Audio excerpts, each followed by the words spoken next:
You're listening to episode 50 of Literacy in Color. Today, I'm joined by Shannon Moore, certified reading specialist and founder of More Literacy Leaps. With over 22 years of experience in education, Shannon has worn many hats from classroom teacher, reading specialist, intervention coordinator, coach, consultant, and private tutor. And she now supports K-5 teachers with practical proven strategies for effective reading intervention. In this episode, we're busting some of the most common myths about progress monitoring, what it is, what it isn't, and how to make it work for you and your students. Welcome to the Literacy in Color podcast. I'm your host, Michelle Sullivan, a science of reading advocate with over a decade of experience as a reading interventionist and literacy coach. I'm passionate about making evidence-based instruction both effective and engaging. If you're interested in captivating our learners on reading fluently and understanding language, or as I like to call it, keeping it colorful, then you've found the right place. Each week, we'll explore intriguing lit bits and practical strategies around the science of reading and structured literacy to help you be colorful and teach colorfully. Are you ready to bring literacy to life? Let's color outside the lines and make an impact together. Hello, everyone. Welcome back to another episode of Literacy in Color. Today, I'm joined by my good friend, Shannon Moore. And I had the pleasure of meeting Shannon virtually a few months back. We were both presenting for the Unlocking SOAR conference together. And now we've become Instagram friends. And Shannon has a lot of experience as a reading interventionist and literacy coach. And today we're going to be doing some myth busting about progress monitoring. So before we get into that, I just want to say welcome to the show, Shannon. Hi, Michelle. Thank you for having me. I'm so glad to be here. Yeah, I am too. Can you just share a little bit about your literacy background as it relates to this whole science of reading world? Yes, I'm Shannon Moore. I am a reading specialist, now literacy coach, the owner of More Literacy Leaps. I help K-5 teachers with proven reading intervention methods so that they can be successful in the classroom. This is my 22nd year in teaching.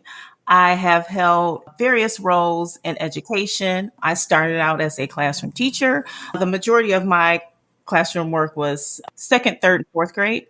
And then I left the classroom, went back to school, got my education specialist certificate for reading. And then for the remainder of my career, I became a reading specialist. So as a reading specialist, I've worked with K through 12.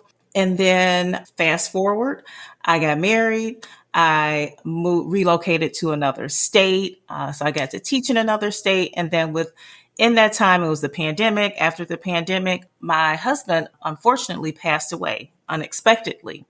And it was during that time, I was already at a crossroads in my career about what I wanted to do.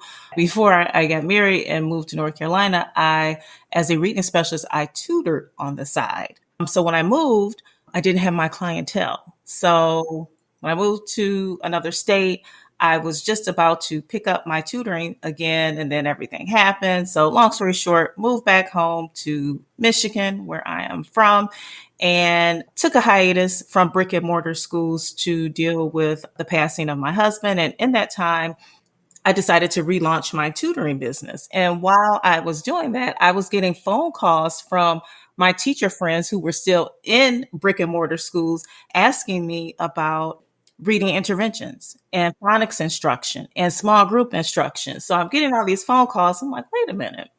I should kind of turn this into something else. So from there, I decided to shift my business a little bit, if you will.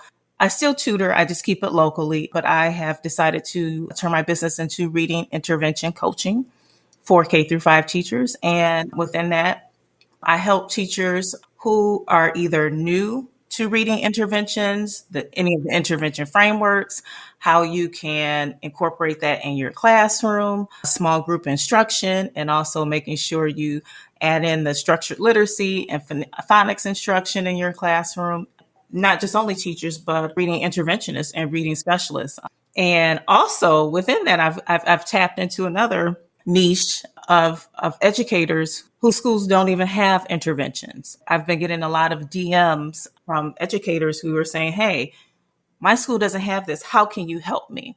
So that was that. And then in the midst of that, going back to science of reading, I wrote and published an article, Science of Reading versus Whole Language. The war rages on, students lose. It was published by Education Post. And in that article, I went in depth about my personal experience as an educator as it related to this whole language and science of reading war, if you will.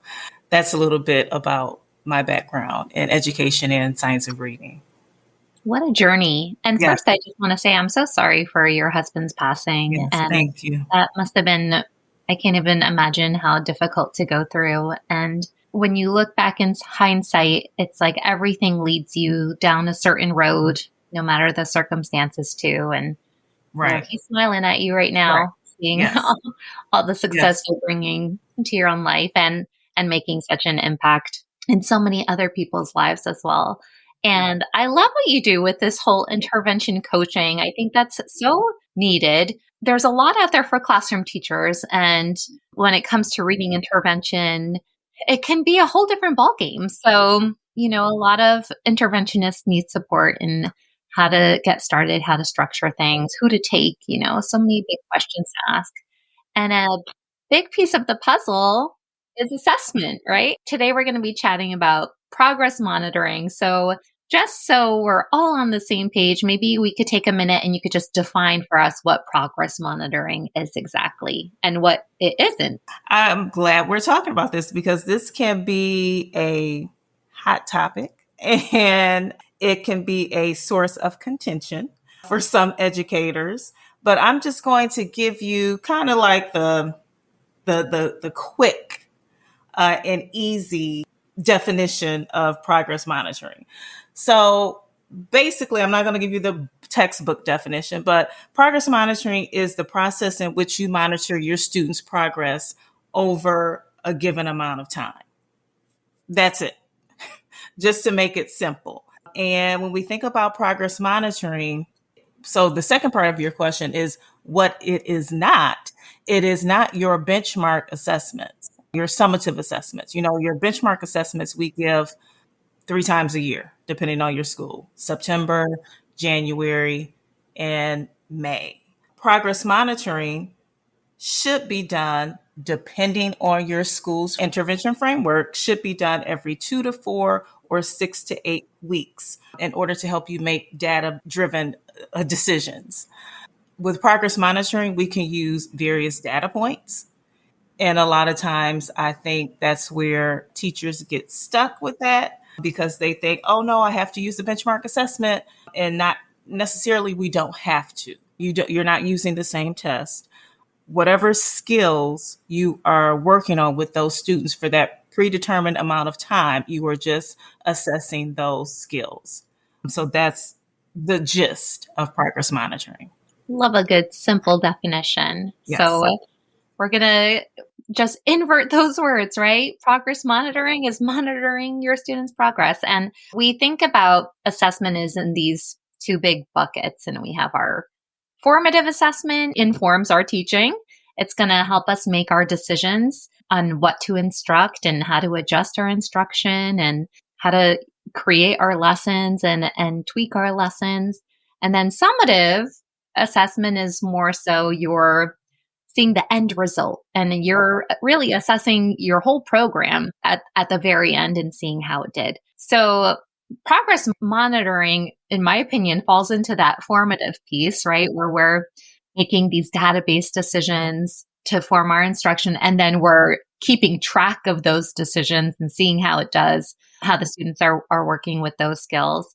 And you already touched on this a little bit, but you said it could be a point of contention. And I know there's a lot of myths and misconceptions floating around progress monitoring. So first of all, why do you think that is? And then maybe we could get into some of those myths. It goes back to the school or the district. It depends on how they are implementing their intervention framework. And when I mention intervention framework, it's either response to intervention, RTI, or MTSS, multi-tiered systems of support. Every school is doing something different. Or I've seen when I'm working with schools, they'll say, "Oh, we're doing interventions, we're doing MTSS," and then when I get there, it's like, "Okay, no, you're not. They're doing pieces of it." So I think number one, it's not being implemented properly, and then based on the implementation, then you have scheduling. There should be a school-wide schedule, so that causes issues right there. Just the whole scheduling. Is it school-wide? Is it grade level? Those can be pretty stressful for classroom teachers because they have to adjust their schedule, their time. And then we're going to get into it some more, but just about the progress monitoring. I've heard a lot of people say that it takes too much time. I don't have time. So there are a lot of factors, but I think it goes back to your school and your district and your training. Again, I've seen a lot of school districts just that'll say, "Hey, we had training." And then when I do some digging, it was just, the one shot overview. They bring in a company, they bring in a consultant for half day. They give them the whole overview and, okay, we have the training. And then it's like, okay, go back into your classroom. And so teachers are kind of looking at each other like, where do we get our direction? So a lot of times it's that training, but there's no direction. There's no MTSS coordinator or intervention coordinator, and there should be. So there are a lot of factors that go into it. And I just think if the implementation is handled correctly, there wouldn't be a lot of these myths surrounding it. When it's not done correctly, it's just a big misunderstanding of what the term means, what kind of tools should be used, and all the things. So I know that you've identified 4 really common myths when it comes to progress monitoring. And let's go one by one and maybe unpack each one. So what's your first myth? So the first myth that I want to bust about progress monitoring is time consuming.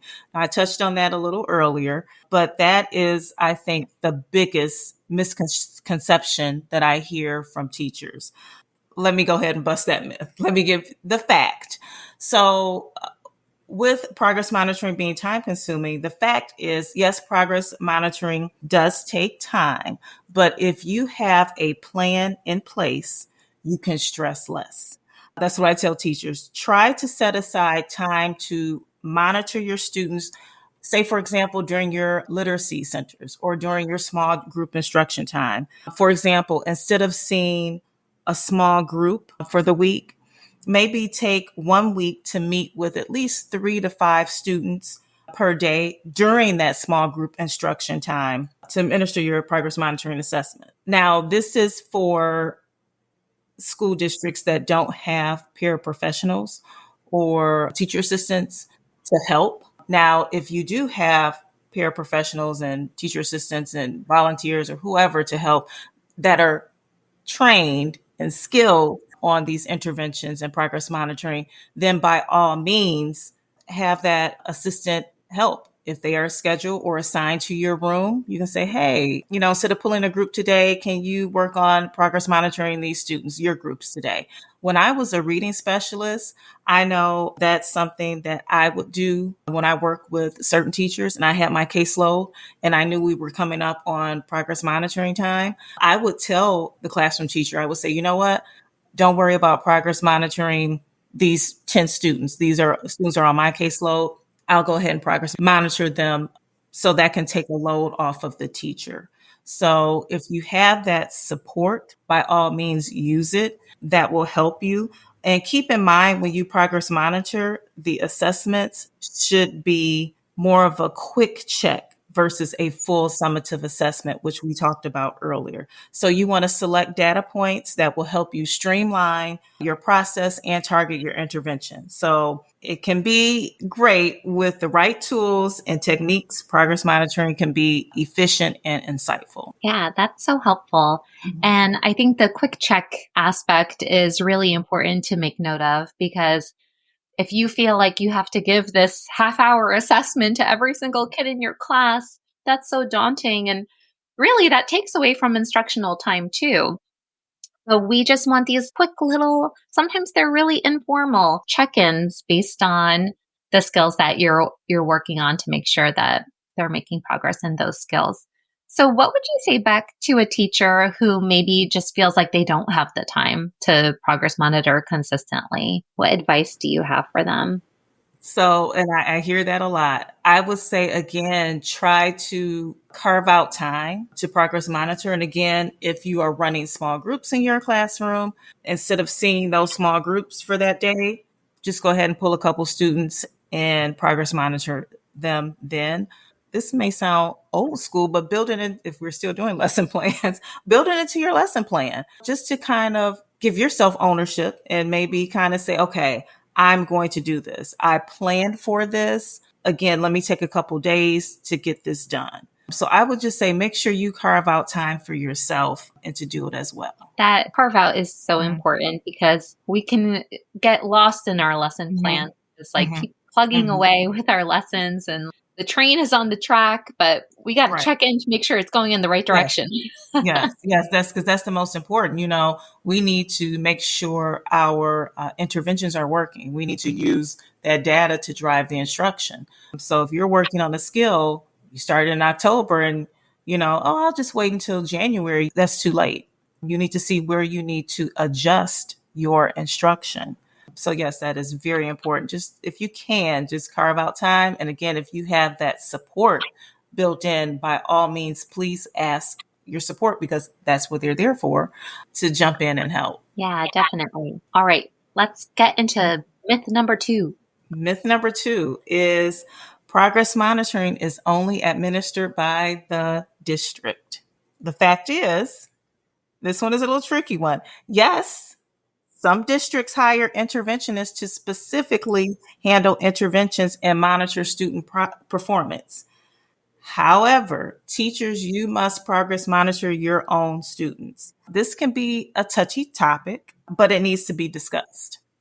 So teachers, if your district has assigned an interventionist to help with interventions, stay within the realm of the framework and whatever decisions your school has in place. But do not rely on the interventionist or to administer interventions to your students. Nothing against reading specialists or interventionists. I was a reading specialist, still am. I held that position years ago. Just keep in mind that you must be aware of your students' areas of concerns and target instruction accordingly. So just again, I go back to a helpful hint is to schedule your classroom literacy centers during intervention time.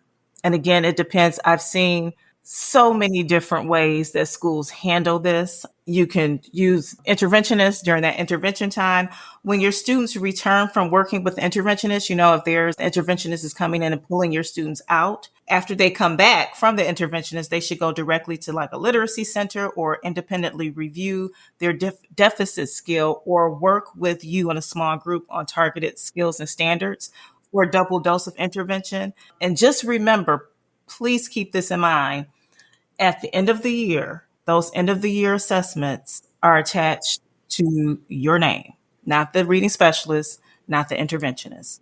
And you want to ensure that you are consistently involved in the intervention process.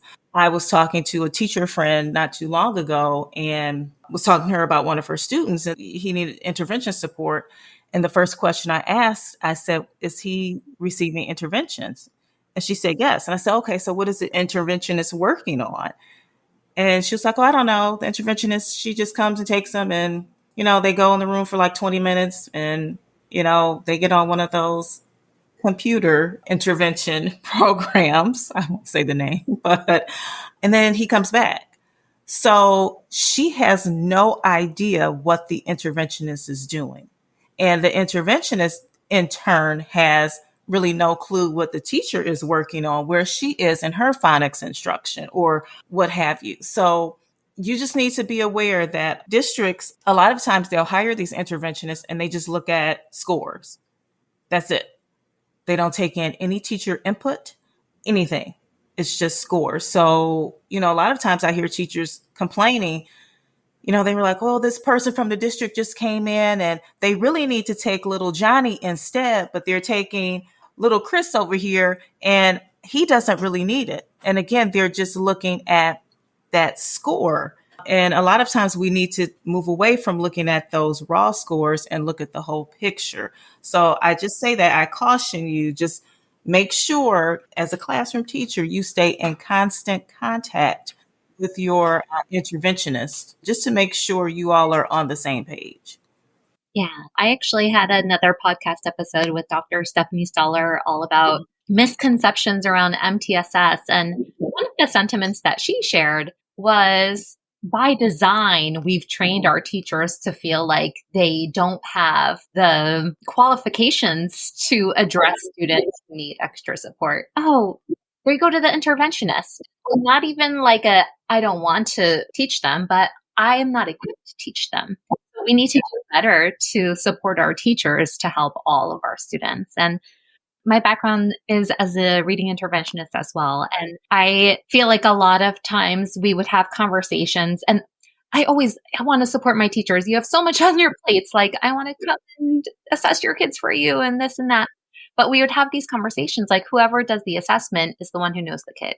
And whoever takes that data in, you're the one who knows what the issue is going to be. So even if someone is helping you with the assessment, we need to help our teachers in this communication aspect and bridging piece and making sure that everyone's on the same page. And when we consider MTSS model, intervention is going to be a double dose of a program that's working for that student. Like, they need something more intense. So it's not that the classroom teacher should have no idea what's happening in intervention. And that's a big piece of the puzzle too. So, whether you have interventionists or not, we need to really be aware of what are the things that our students need to work on, what are the goals that we're going to set, all on deck to address these specific goals. And we're all like working towards the same thing together. Yes. And I would even recommend, again, always default to, your school's implementation system and framework, but I would even recommend interventionists and classroom teachers meeting at least once a week.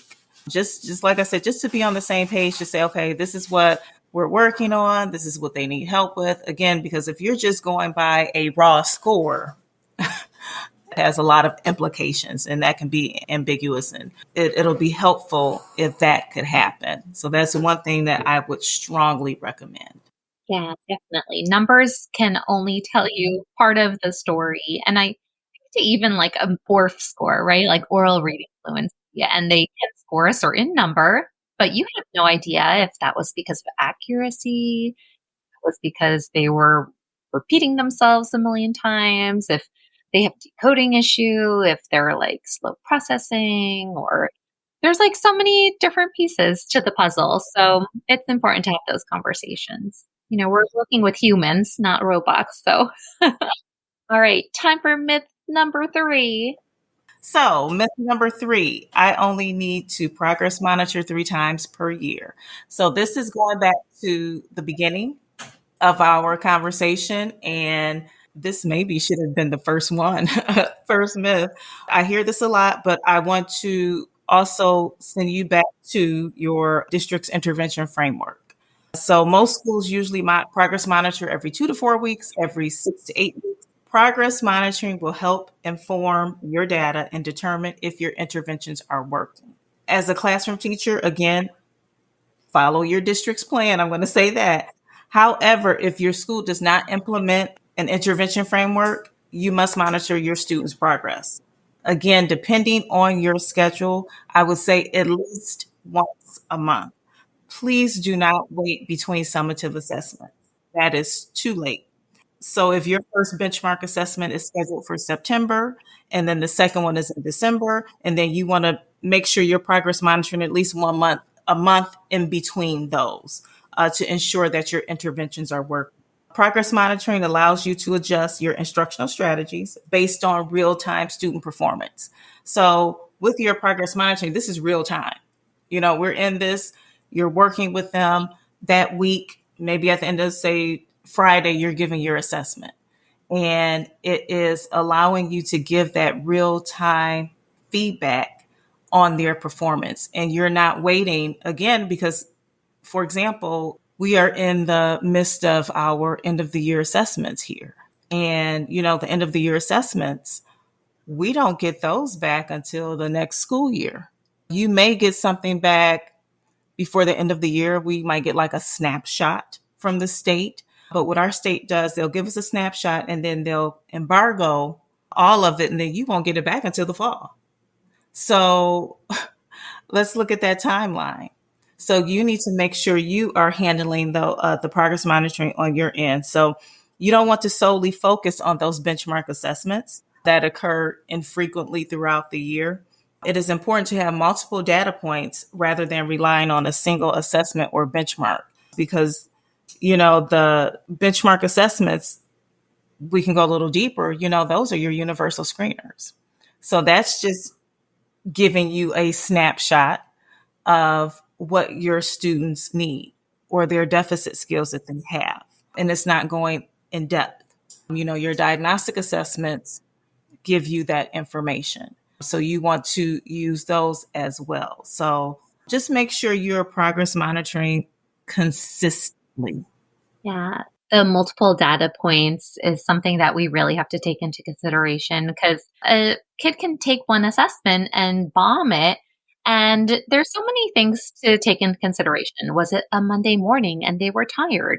Was it right before lunch and they were hungry? Was it on a Thursday afternoon after recess and they were all pumped up? Like, there are so many things to take into consideration about the day. And so when we can take a look at all different data points. We called it triangulating the data. We're taking a little bit of data from here and from here and from here. And when all of them are perhaps yikes and red, then you get like a whole picture. If one of them was an outlier, then maybe something was just off that day. So that's really important. And when I'm thinking about too, you're talking about your benchmarks are 3 times a year. So what are some types of progress monitoring assessment check-ins? Like what would it look like for a classroom teacher? Like, can you give us an example of what an assessment might actually look like? Mm-hmm. So it depends on your students. Based on your benchmark assessment data and diagnostic assessment, to set up your intervention groups and target the intervention. And then from there, you can have, let's say, for example, you have 3 different groups and you gave them a phonics assessment. I'll say one of the popular free phonics assessments. I'll say one of those. And you saw that you had a group of students who were low in, let's say, short vowel CVC words. Okay. Then you have another group. They have that mastered, but their issue may be digraphs. Then you have another group. Their issue may be inflected endings. So I would say, again, depending on your students' needs, there are some assessments that could be given whole group, some of your spelling inventories. But if you are targeting your instruction, I will give those quick checkups just based on those specific, in this example, those phonemic or phonics skills that you taught. I've seen so many phonics assessments. I'm thinking of a few, the core phonics assessment. I know a lot of teachers like that. It's free. The quick phonics assessment as well. Here in Michigan, we have the MLPP. A lot of teachers like that. Those assessments are given individually. And some teachers I see, they have used those as diagnostics. And in some situations, some school districts use those as their progress monitoring. I've seen a lot of teachers go to TPT and find quick checkups. There are so many products out there. A lot of the assessment companies have a progress, I think all of them now might have like a progress monitoring section where they will match up your students with the skill. You can print it off and it gives you all these pretty charts and graphs and things like that, but it'll have the ready-made assessments for you. So I think that just depends, the assessment depends on your students and the skills that you have taught. In those situations, progress monitoring, I would say give those individually. Again, everybody is going to be at a different point. So you just want to make sure you give attention to those students and really target their intervention needs. Yeah. And it doesn't always have to feel like this big test, right? And it's like you're in a small group and Sometimes what we would share with our teachers is if a student had a particular goal of, like you said, working on short vowel CVC words, and maybe the goal was in 4 out of 5 attempts, we wanted them to read and spell the words correctly. Well, in small group, I'm not necessarily always giving them a quick check of 4 out of 5 assessment, but I'm noticing that in 4 out of 5 times, like they're doing it and I'm taking notes on that. And that's my data, like right there, and I'm done. And then I listen into another kid and I get my data right there. So it doesn't always have to be as formal as we make it out to be. Sometimes we could take this informal data. It's just you have to be efficient and take the notes on it and give those examples. And when they do make an error, make a note of those errors so you have that information with you. We want to be goal specific and Yes. just make sure we're checking in on those goals. Yes. That very much so. And I think that's another reason why teachers feel as though it's daunting, because they feel like, oh, okay, here's, and trust me, I understand. I have been there. It's like, okay, here's another thing I have to do. They're giving us another thing to do. It's not the big formal assessment, but it will help you. It'll help guide you to that next benchmark to see, okay, what do I need to focus on? And make sure you are focusing on those standards or skills so that will help your students improve on the next benchmark assessment. Definitely. And we can see who's feeling stifled and who's ready for some acceleration into some next steps and helps you adjust your groups. It's so much information, valuable information we can gain. All right, Shannon, take us home with the myth number 4. Yes, myth number 4, last but not least, only progress monitor students below grade level. And I was having a conversation with a teacher today. The fact is, all student performance needs to be progress monitored to ensure that they are on track for everybody's favorite term, adequate yearly progress. We hear that all the time, especially with our administration. They want to see that the students, again, some districts are different. Some districts are looking at growth at the end of the year. Some districts are looking at proficiency.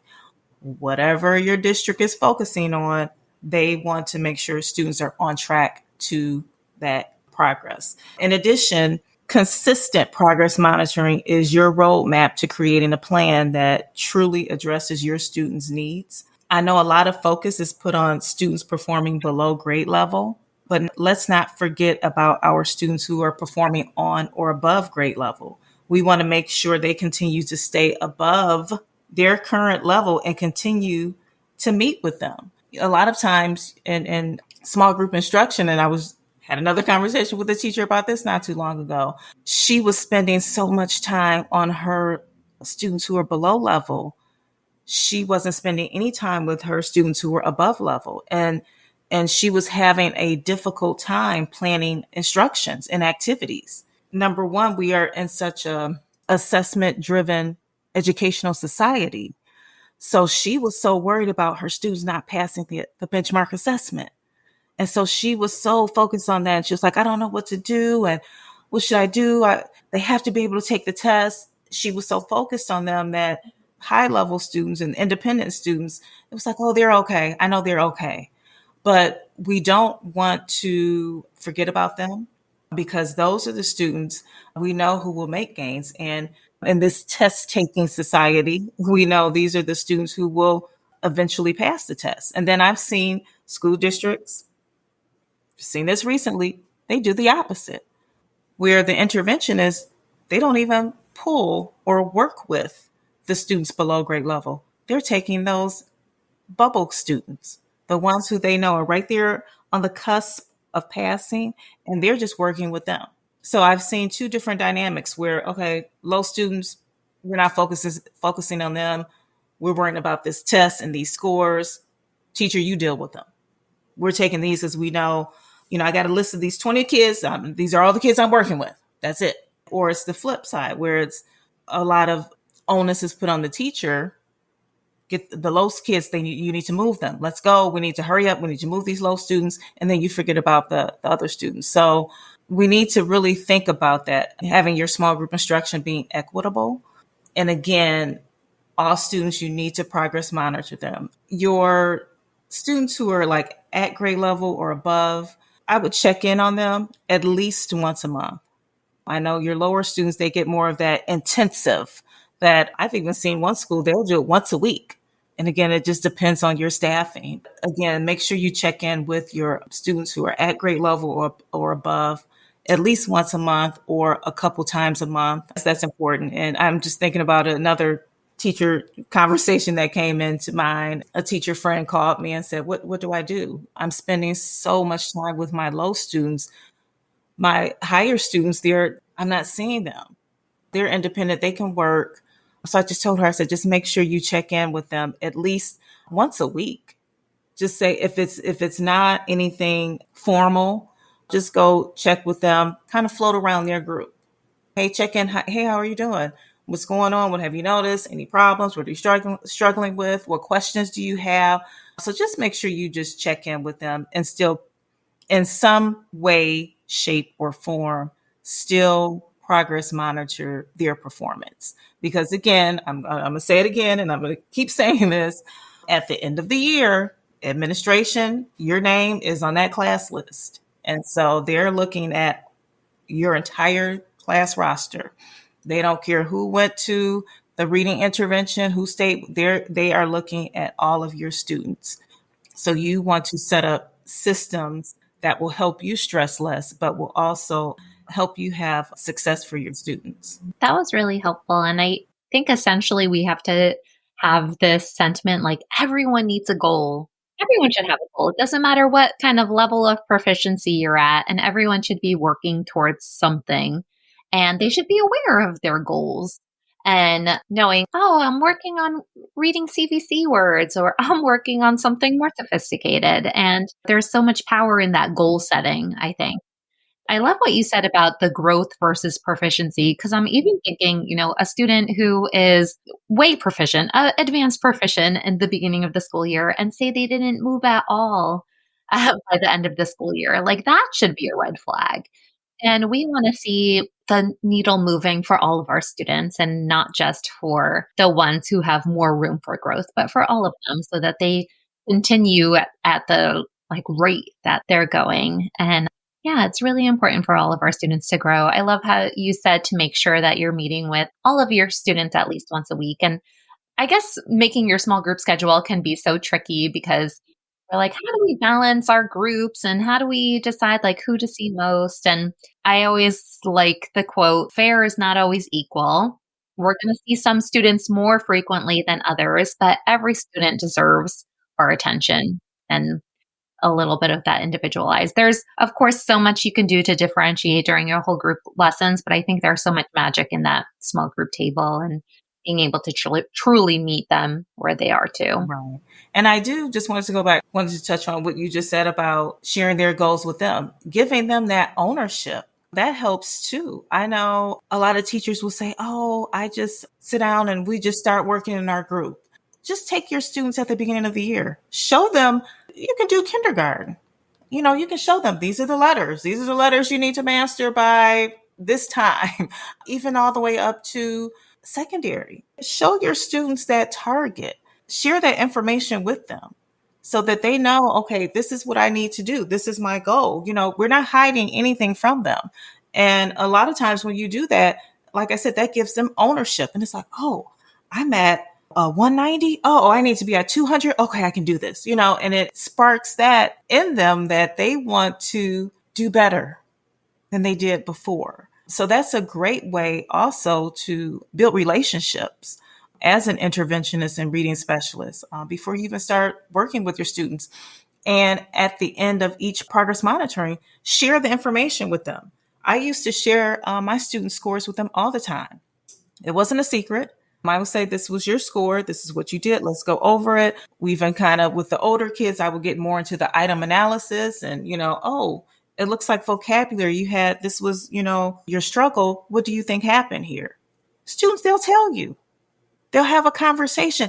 And with that, that's so much information for you. Use that as anecdotal notes right there. It's coming straight from the student. So you just don't have that data. They're telling you what they need help with. And even the littles can do that as well. They can tell you what some of their struggles were on the test and show it to them. And also, lastly, when I give the spelling inventories, I like to, at the end, I like to show the students all of their September, January, May. And I'll show them, I'll say, look at what you did. Look at the progress you make. And you should see them. They're like, oh my gosh. Look, and they will kind of laugh at themselves. Is this the way I spelled the word bed? Oh my goodness. But they like to see how far they've come. So share that with them. In the benchmark assessments, progress monitoring, whatever, share those assessments with them. Now, you don't have to get in depth like you would like for your data wall or the data day, but share that with them. And like I said, that will give them so much ownership, and they will strive to do better than they did on the past assessments. Yeah, there's so much value in wanting to achieve your goals. And like you said, they become so proud of themselves and feeling like, oh, I finally attained it. I did it. There's magic and light in their eyes when they do it. And it's not to say we're going to tell students, you're in the red. Right. You have to go up 10 points. Like, we're taking this asset-based approach and saying, this is what you did. Let's try to make it a little bit better. And then when they make it a little bit better, that's your progress monitoring. Now we're going to make it a little bit more than that. Right. So it's like all those baby steps. And especially like when we're thinking back to that benchmark, to have these lofty goals to move from September to mid-year and think like, oh my goodness, it's like so hard to get there. Well, progress monitoring is your steps on how to get there, and you're going to celebrate every little goal along the way. All right, Shannon. So for the teacher who's feeling overwhelmed by data or maybe unsure how to make a progress monitoring schedule, what are maybe a few simple actionable tips that you'd recommend for them to get started? One, I would say make sure you have some kind of intervention log just to keep yourself in line and on track. Have a schedule for yourself. Also, and again, depending on different states and different intervention frameworks for compliancy issues, I would say, I know if you were a Title I school, in the past, a lot of Title I schools had their own Title I logs, and a lot of times that took the place of an intervention log. So I have created intervention log that you can use to help keep you on track with each group, and whatever intervention focus is for that group, you can plan. Also, for yourself as a teacher, keep I would even say an assessment binder. I know some schools give that to you, and sometimes teachers are like, oh, whatever, I'm throwing this in the corner. It collects dust. But just for your records, and even if you have to go into one of these intervention meetings, because talking to some of the MTSS team members at schools, they're like, oh, the teachers, they come in and they're not ready. They don't have the paperwork. So just keep a binder of assessment, almost like an intervention binder, and keep an assessment log from the beginning of the year assessment to all of your progress monitoring assessments in between to the last one. That will help you stay organized. And then also, I have created a progress monitoring tracking sheet, which is very helpful. It goes through each progress monitoring cycle, depending on how many you have, and you can track all of the skills that you are working on, anywhere from phonemic awareness, alphabetic principle, all the way to your comprehension skills. So I would say just make sure you have a system and also a schedule. You can make your own schedule. You can go on Microsoft or Google, make your own. I also have one for free that you can download. It's editable. You can go ahead and put that in place. So I would say, number one, create a schedule. Start from there. And then make sure you document. Not only for your own purposes, but again, if you have to attend any of these meetings, you have all of your documents for the student or the students that you may take to these MTSS meetings. So I would say those to schedule and organize. Love it. And we could link all of that in the show notes, your log and your tracking sheet and your editable schedule, because I think a lot of it is getting yourself set up to do the work. And once you're set up properly, then it'll feel a lot more seamless to actually keep up with it. Yes. So thank you so much for chatting with me and myth busting all about those progress monitoring myths. So for those who would love to connect with you further, where can they find you? You can find me on Instagram at More Literacy Leaps or on my website, moreliteracyleaps.com. Wonderful. Thank you so much for chatting all things progress monitoring with me. Yes, thank you for having me, and I look forward to being back on the show again. Thank you so much for tuning into Literacy in Color. I hope today's episode left you feeling both inspired and equipped with something new to add to your teaching toolkit. If you're enjoying this podcast, it would truly mean so much to me if you'd leave a 5-star review. It helps other educators find the show and join our colorful community. And don't forget to hit the follow or subscribe button so you never miss an episode. For more tips, tools, and resources, be sure to check out the links in the show notes at michelleandthecolorfulclassroom.com. Thanks again for listening, and I'll catch you next week. Until then, be colorful and teach colorfully.